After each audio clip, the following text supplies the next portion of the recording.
They love saying it like a rule. No Brazilian ever really owned the Premier League. Too physical, too cold, too chaotic, too many elbows, too many Tuesday nights where the ball looked like a bar of soap.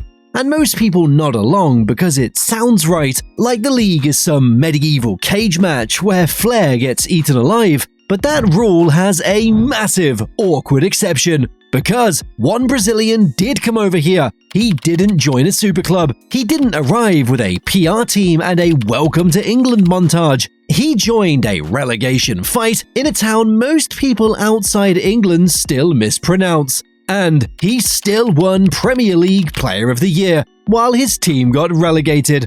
Player of the Year. Relegated. Same season. That's not a fun fact. That's a glitch in the football simulation. If someone told you this without proof, you'd say they're lying for attention and then probably mute them. But it happened, and that's why hardly anyone remembers him, because football history has this weird filter. If your story doesn't end with confetti and a league trophy parade, people file you under cool trivia and move on, even if you did something nobody else has ever done. So yeah, Phil Coutinho didn't win Liverpool a title either, but we'll talk about him forever. Firmino wasn't the main star, but Liverpool won, so he's locked in. Juninho? He actually won something for his club. He actually made them feel huge. And still, he gets treated like a forgotten side quest. How did that happen? To understand the Middlesbrough part, you need to know who he actually was. From the start, Juninho heard the same thing over and over. Too small. In football, height buys you patience. Being short puts you on trial every season. He's kicked out of Corinthians Academy at 13 and keeps going anyway, working his way through the Sao Paulo state scene with Ituano. It's not glamorous, but all it takes is one match, and in a regional game, the right people are watching. He doesn't shrink, he scores. He stands out because the ball sticks to him. Clean touch, quick decisions, he plays like someone older than his years. Sao Paulo sign him. Early on, he can't always handle full matches, not for lack of quality, but because the level demands more. Instead of writing him off, they build him. Strength work, structure, time. Once it clicks, he stops being promising and becomes a problem. Big games, finals, continental performances. Then comes the Brazil call-up. There's skepticism at first, then he plays. Assists on debut, wins trust fast, takes the number 10, a shirt that carries weight. In a final, Brazil are behind. Roberto Carlos is standing there. Juninho takes the free kick anyway. He scores, sets up another, and Brazil win. Now Europe is circling. United are interested. Arsenal make contact. Inter and Porto sniff around. The normal story would be big move, big stage, big legacy. But this story isn't normal, because the club that actually lands him is Middlesbrough.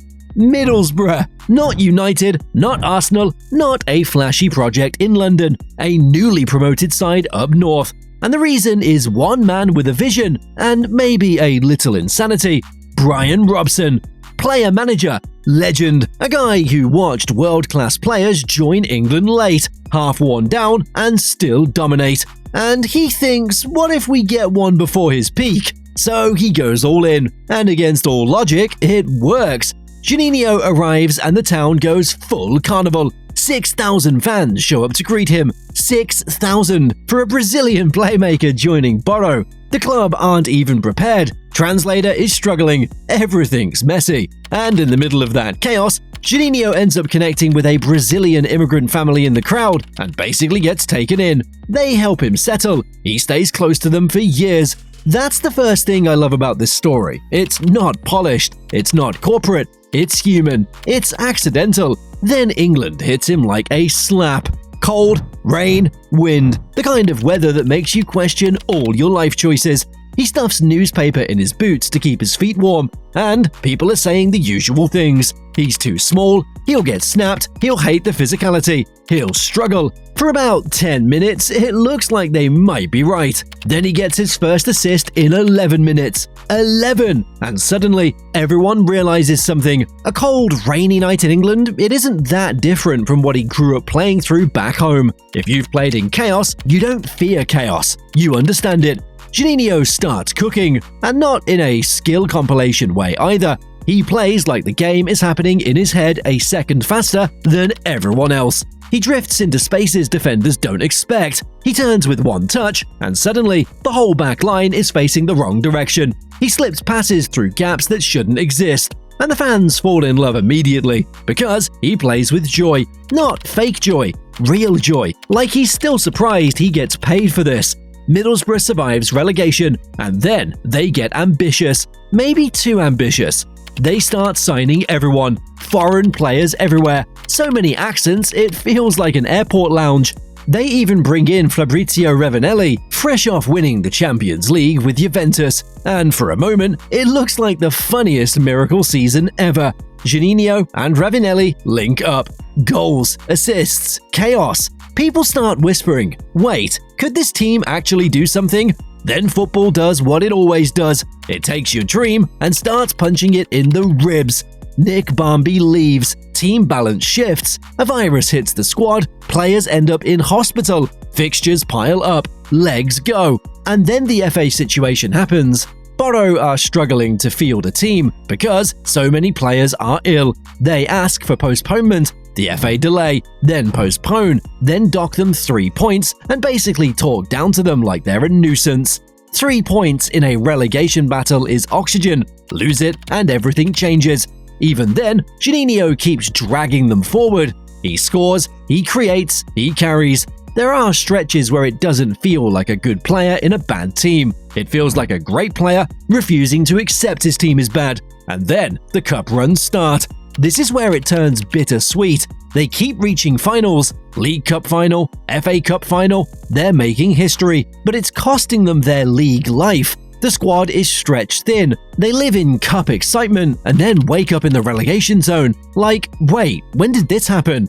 They hit the last games exhausted. Juninho scores against United, creates, leads. Ferguson praises him. People call him the best player in the league. But it's not enough. They go down, and Juninho cries on the pitch. Not because his ego is bruised, because he loves the club, because he knows he'll probably have to leave, and because he knows he didn't come there to be a tourist. He came there to change their story. He leaves, and here's the cruel bit.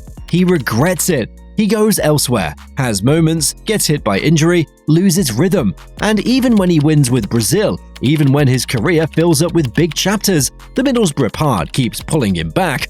So, he comes back, again and again, and it's never for the easy years. It's always to fix something, to save them, to lift them, to make the impossible feel normal for a while. And eventually, he gets the ending he wanted. League Cup run. They beat big teams. They knock out Arsenal's Invincibles over 2 legs. And then the final. Middlesbrough win. Their first and only major trophy. And Juninho is central to it. Again. That's what makes him different. He didn't pass through, collect wages, and then disappear. He gave them a piece of his prime. He sacrificed options. He kept choosing the harder road. That's why Middlesbrough fans talk about him like family, not like a player, like someone who showed them what it feels like to matter. Now, here's the question I always ask. If Juninho joins a bigger club in 1995, what happens? If he goes to United, does he become a global icon? If he goes to Arsenal, does he win titles and get remembered properly? If he goes to Italy, does he become one of those names people drop like it's obvious? Maybe. But then Middlesbrough don't get their greatest era. They don't get their trophy. They don't get those finals. They don't get that feeling of, for once, we have the best player in England. And Juninho doesn't get the kind of love you can't manufacture. Some players build careers. Some players build careers. Some players build memories. Juninho, he built memories. He's still the only Brazilian to win Premier League Player of the Year. Still the only player to win it while being relegated. A World Cup winner. A number 10 for Brazil. A guy who made a small club feel like the center of football, even for just a minute. And the wider football world forgets him anyway. That's football. It's selective. It's unfair. It forgets on purpose. But Middlesbrough? They didn't forget. And I kind of love that. Because if you're going to get remembered, do you want to be remembered by everyone for being part of the machine? Or do you want to be remembered by one place for being the reason they ever believed at all? If you ask me, Juninho chose the second. And maybe that's why his story hits harder than the shiny ones, because it isn't perfect. It's messy, it's loyal, it's painful, it's full of what if, and it proves something people don't like admitting. The Premier League didn't only get conquered by power and pace and intimidation. It got conquered at least once by a 5'5" Brazilian playmaker who looked like he should have been pushed off the ball every week. Instead, he made everyone else bend, not with strength, with magic.